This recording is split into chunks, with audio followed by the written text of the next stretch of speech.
Result examine YouTube channel पर आप लोगों का स्वागत है। जैसा कि आप लोगों को पता है कि आईटीआई में एडमिशन के लिए ऑनलाइन एप्लीकेशन की जो डेट थी वो ख़त्म हो चुकी है और ज़्यादा संभव है कि बहुत जल्दी ही उसकी जो मेरिट लिस्ट है वो जारी कर दी जाएगी। आप में से जिन लोगों ने उसके लिए अप्लाई किया है, तो जिन लोगों ने अप्लाई किया है उनके सिलेक्शन का जो रिज़ल्ट है वो परिषद की वेबसाइट www.scvtup.in पर जारी कर दी जाएगी। और जिन लोगों ने जो भी संस्थान मतलब इंस्टीट्यूट को सेलेक्ट किया होगा या जिस ट्रेड में एडमिशन के लिए जो ऑप्शन भरा होगा उसमें उनको एडमिशन का अवसर मिलेगा।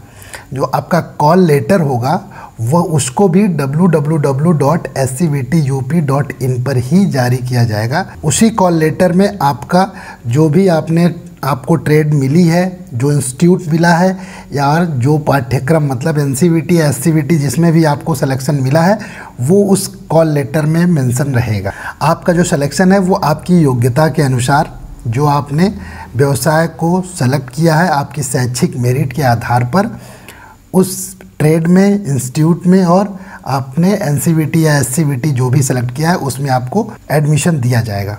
ठीक है। अब यह भी हो सकता है कि आपकी मेरिट के आधार पर आपका ट्रेड पाठ्यक्रम मतलब एनसीवीटी या एससीवीटी इंस्टीट्यूट नहीं मिला, जो आप चाहते हैं वो आपको नहीं मिला। तो जिसको आपने ऊपर भरा था मतलब जिसको आपने पहली प्रायोरिटी दी थी, आपका चयन उसमें न हो करके आपने जो ऑप्शन लास्ट में भरा था, नीचे भरा था, उसमें आपका सिलेक्शन हो गया, आपको उस इंस्टीट्यूट या उस ट्रेड को अलॉट कर दिया गया है।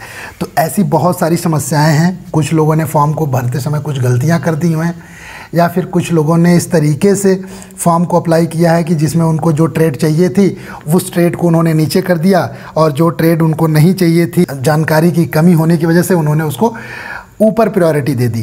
तो इसकी वजह से उनका एडमिशन ऐसी ट्रेड में हो जाता है जिसमें उनको एडमिशन नहीं लेना था। तो इस ऐसी सिचुएशन आती है तो या तो आप एडमिशन नहीं लेंगे या फिर मन मारकर बिना मन के यह सोचकर कि चलो ठीक है जिसमें एडमिशन मिल गया उसी से ट्रेनिंग पूरी कर लेते हैं, तो ऐसी सिचुएशन आ जाती है।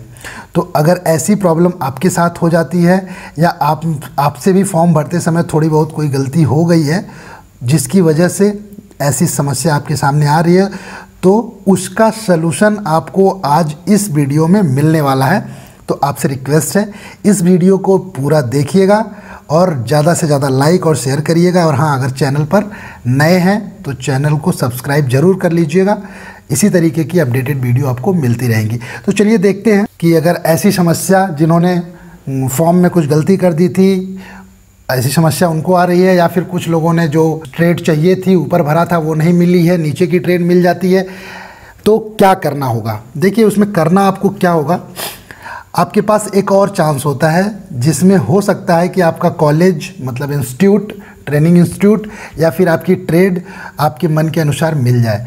तो आपको करना क्या होगा, जब आप एडमिशन लेने के लिए जाएंगे तो आपको एडमिशन के समय एडमिशन फॉर्म दिया जाएगा जिसको आपको फिल करना होगा और बहुत सारे डॉक्यूमेंट्स आपको लगाने होते हैं एडमिशन के समय में।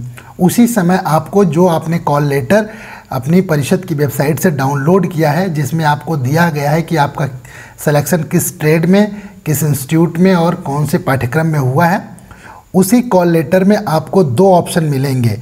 पहला ऑप्शन होगा फ्रिज का, दूसरा होगा फ्लोट का। मतलब दो ऑप्शन आपको उसमें मेंशन रहेंगे, फ्रिज और फ्लोट। फ्रिज का मतलब होता है स्थिर और फ्लोट का मतलब होता है विस्थापित। मतलब आपको इन दोनों ऑप्शन में से आपको इनमें से किसी एक ऑप्शन पर टिक करना ही होगा। दोनों ऑप्शन में से टिक करके आपको एडमिशन प्रक्रिया में शामिल होना पड़ेगा। या तो फ्रिज पे टिक करिए या तो फ्लोट पे टिक करिए। तो अब आपको मैं बताता हूँ कि इन दोनों में टिक करने का मतलब क्या होता है। अगर आपने फ्रिज का ऑप्शन टिक कर दिया तो इसका मतलब यह होता है कि आपको कॉल लेटर में या जिस ट्रेड में, जिस इंस्टीट्यूट में आपका सिलेक्शन हुआ है आप उस ट्रेड से, उस इंस्टीट्यूट से संतुष्ट हैं, सेटिस्फाइड हैं और आपको उसी में एडमिशन लेना है। तो आपको फ्रिज ऑप्शन पर टिक करके आपके सारे एडमिशन प्रक्रिया को पूरा करना होगा। ठीक है। तो यहीं पर ये प्रक्रिया आपकी ख़त्म हो जाती है कि आप सेटिस्फाई हैं उस ट्रेड से और उस इंस्टीट्यूट से और आपको उसी में एडमिशन लेना है। लेकिन जिसने फ्लोट पर टिक कर दिया, फ्लोट वाले ऑप्शन पे, दूसरा जो फ्लोट का ऑप्शन होता है उस पर टिक कर दिया जिसने, तो उसका मतलब होता है कि आपको जो ट्रेड या इंस्टीट्यूट मिली है उसमें आप बदलाव चाहते हैं। मतलब आपने जो ट्रेड या इंस्टीट्यूट ऊपर भरा है आपको उसमें एडमिशन चाहिए, ठीक है। आप उच्चीकृत अपग्रेड वाले ऑप्शन को सेलेक्ट कर रहे हैं। फ्लोट ऑप्शन को टिक करने का मतलब यही होता है कि आपको फ्लोट करना है, चेंज करना है, ठीक है। तो इसके लिए आपको फ्लोट वाले ऑप्शन पे टिक करके एडमिशन प्रक्रिया को पूरा करना होता है। अगर आपने फ्लोट वाले ऑप्शन पर टिक कर दिया तो हो सकता है कि आपका ट्रेड, आपका इंस्टीट्यूट चेंज हो जाए। और इन केस मान लीजिए अगर आपका ट्रेड चेंज नहीं हुआ, आपका इंस्टीट्यूट चेंज नहीं हुआ, तो इसका मतलब यह नहीं है कि आपका एडमिशन कैंसिल हो गया। इसका मतलब यह है कि आपने जो पहले आपको ट्रेड अलॉट हुई थी, जो इंस्टीट्यूट अलॉट हुआ था, वो आपका उसमें कोई बदलाव नहीं हुआ है, आपको उसी में एडमिशन दिया गया है। लेकिन अगर आपने फ्लोट पे टिक किया है, आपने ऑप्शन भरे हुए हैं अपने फॉर्म को अप्लाई करते समय, उसमें अगर कोई सीट खाली होती है तो आपको उच्चीकृत करते हुए, अपग्रेड करते हुए आपके ऊपर वाले ऑप्शन में आपको शिफ्ट कर दिया जाएगा। आपको ऊपर वाली ट्रेड में एडमिशन चाहिए तो देखा जाएगा कि उनमें से अगर कोई भी ट्रेड खाली है, उसमें कोई भी सीट आपके एलिजिबिलिटी के हिसाब से खाली है, आपकी मेरिट के हिसाब से उसमें ऑप्शन है, आपको अलॉट करने के लिए ऑप्शन मिल रहा है तो आपको अलॉट कर दिया जाएगा। तो इस तरीके से उच्चीकृत का ऑप्शन आपको सेलेक्ट करके, फ्लोट का ऑप्शन सेलेक्ट करके अपना एडमिशन जो है, आपका ट्रेड है, वो चेंज हो सकता है, ठीक है। तो इसके लिए अगर आपका अगर मान लीजिए ट्रेड चेंज हो जाती है, इंस्टीट्यूट चेंज हो जाता है, तो आपको करना क्या होगा, आपको फिर से एडमिशन लेना होगा। लेकिन आपको एडमिशन की फ़ीस दोबारा नहीं जमा करनी पड़ेगी। आपने जो पहली बार फ़ीस सबमिट कर दिया है, जमा कर दिया है, उसी फ़ीस को आपका माना जाएगा और आपको एडमिशन दूसरे इंस्टीट्यूट या दूसरी ट्रेड में कर दिया जाएगा। बस आपको फ़ीस दोबारा से पे नहीं करनी होगी। आपको हम कंडीशन बताते हैं, इस कंडीशन को समझना पड़ेगा आपको, किस कंडीशन में और कब आपकी ट्रेड या इंस्टीट्यूट या आपका पाठ्यक्रम चेंज हो सकता है। तो उसके लिए मैं आपको बता रहा हूँ। देखिए, जैसे मान लीजिए आपने ये 3 इंस्टीट्यूट भरा, इंस्टीट्यूट का नाम हम मान लेते हैं ABC है, ठीक है, और उसके जस्ट राइट में आपकी ट्रेड शो होगी। मान लीजिए आपने पहले नंबर पे भर दिया है इलेक्ट्रीशियन, दूसरे नंबर पे आपने भर दिया है फिटर, तीसरे नंबर पे आपने भरा है टर्नर, 4th नंबर पे आपने भरा है मशीनिस्ट। समझिएगा, एक तरफ आपका इंस्टीट्यूट शो होगा, दूसरी तरफ आपका ट्रेड शो करेगा, ठीक है। अब आपको मिल गया, मान लीजिए पहली काउंसलिंग में आपकी जो शैक्षिक योग्यता थी उसकी मेरिट के हिसाब से आपको मिल गया है तीसरे नंबर का जो आपका ट्रेड है टर्नर आपको मिल गया है, और इंस्टीट्यूट आपको मिल गया है C, तीसरे नंबर का इंस्टीट्यूट, और आपकी तीसरे नंबर की ट्रेड टर्नर आपको अलॉट कर दी गई है पहली बार में। तो अब आपको क्या करना है, आपको अपने तीसरे नंबर का जो C इंस्टीट्यूट है उसमें आपको जाना पड़ेगा। उस कॉलेज में जा कर के आपको अपनी सारी एडमिशन की प्रक्रिया को पूरा करना पड़ेगा, बट आपको फ्रीज और फ्लोट में से फ्लोट वाले ऑप्शन पर टिक करना पड़ेगा।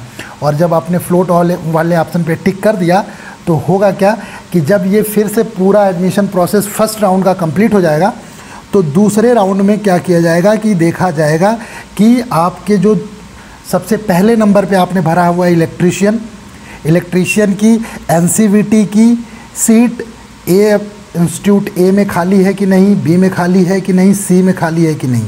अगर उनमें से कहीं आपको खाली सीट मिल जाती है तो आपको इलेक्ट्रीशियन में उस इंस्टीट्यूट में एडमिशन दे दिया जाएगा। अब मान लेते हैं चलिए इलेक्ट्रीशियन में कोई सीट खाली नहीं है किसी इंस्टीट्यूट में, तो आपका दूसरे नंबर ट्रेड चेक की जाएगी कि फिटर दूसरे नंबर पे आपने भरा है, तो जो फिटर है उस ट्रेड में इन तीनों इंस्टीट्यूट में से किसी में खाली है कि नहीं खाली है। मान लीजिए A में चेक किया नहीं खाली है, B में चेक किया मिल गया खाली है, तो आपका जो इंस्टीट्यूट है C से चेंज होकर B हो गया और आपकी जो ट्रेड है वो टर्नर से चेंज होकर के फिटर हो गई। तो इस तरीके से सीट खाली होने पर आपको अपग्रेड कर दिया जाता है। तो इसलिए आपको ध्यान रखना है कि अगर आपके मन की ट्रेड नहीं मिलती है तो सारी कंडीशन को समझते हुए आपको क्या करना है, फ्लोट वाले ऑप्शन को टिक करना है और फिर वेट करना है। जैसे ही कोई चेंज होगा आपकी ट्रेड में या इंस्टीट्यूट में तो 4 से 6 दिन के अंदर आपको वो मैसेज अब मैसेज के द्वारा मोबाइल पर आपको सूचित कर दिया जाएगा। और अगर ऐसा होता है तो आपको फिर से जाकर के एडमिशन प्रक्रिया को फिर से कंप्लीट करना पड़ता है और अपने मन की ट्रेड में एडमिशन मिल जाएगा और आप ट्रेनिंग को कंप्लीट करेंगे। तो उम्मीद करते हैं कि यह इन्फॉर्मेशन आपकी बहुत काम आएगी। तो आज के लिए बस इतना ही। Thank you for watching. Thank you very much.